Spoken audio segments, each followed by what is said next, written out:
Ratusan siswa SMA Negeri 1 Elelimia Limo, Papua Pegunungan terlibat kericuhan. Setelah sempat buron dan viral di media sosial terkait penganiayaan dan ujaran kebencian,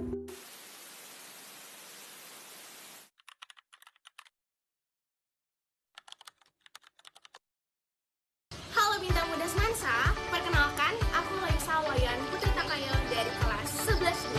Kalian tahu nggak sih apa itu konflik sosial? Nah, konflik sosial adalah proses pertentangan antar individu atau kelompok yang bertujuan untuk menyingkirkan pihak lawan.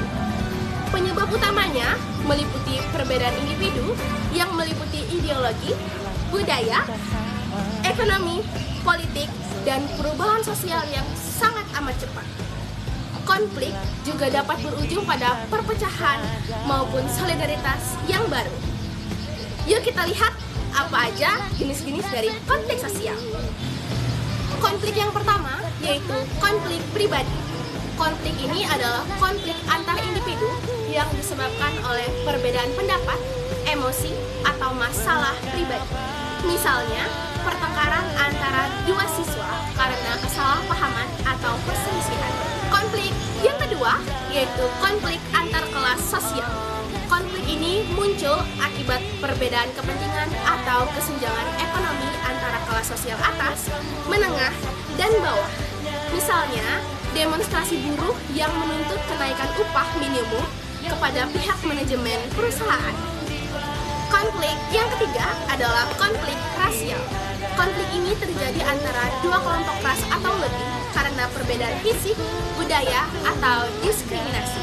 Misalnya, gerakan Black Lives Matter atau BLM di Amerika Serikat sebagai respon atas rasisme.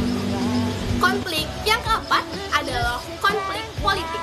Konflik ini terjadi karena perbedaan pandangan, tujuan, atau kepentingan politik antara individu atau kelompok. Misalnya, bentrokan antar pendukung partai politik saat kampanye atau perbedaan pendapat mengenai kebijakan pemerintah. Konflik yang kelima adalah konflik agama. Konflik ini terjadi antar kelompok yang memiliki perbedaan keyakinan, agama, atau iman.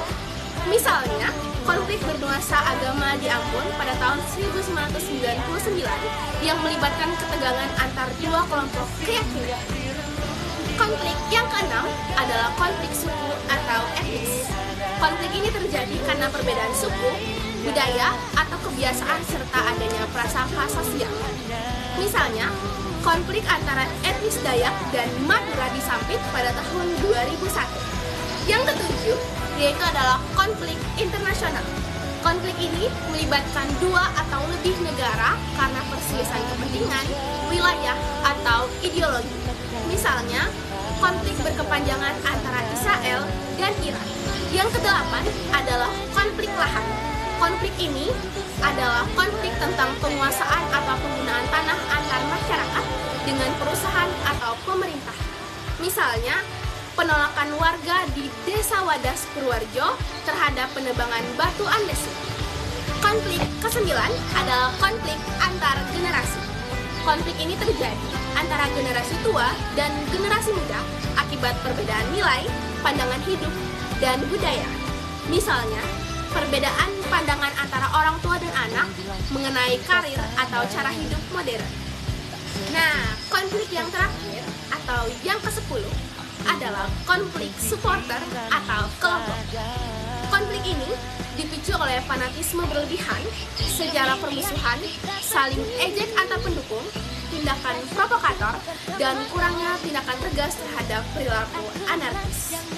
Misalnya, tawuran antar pelajar dan demo. Pada akhirnya, identitas kelompok seharusnya menjadi kebanggaan, bukan alasan untuk perpecahan. Kita harus menyadari bahwa kemanusiaan berada di atas segalanya, karena tidak ada satupun kepentingan kelompok yang sebanding dengan hilangnya atau rusaknya nyawa dari persaudaraan kita sendiri. Konflik sosial tentu adalah bagian yang tidak dapat terhindarkan dari dinamika masyarakat. Namun, konflik tidak selalu berarti kehancuran jika dikelola dengan komunikasi yang tepat dan empati. Ia dapat menjadi menjadi titik balik untuk menciptakan perubahan sosial yang lebih adil dan harmonis. Jadi teman-teman, kita bangun rasa empati, rasa persaudaraan, rasa kekeluargaan, dan komunikasi yang tinggi agar kita dapat terhindar dari berbagai konflik yang dapat menimpa hidup kita.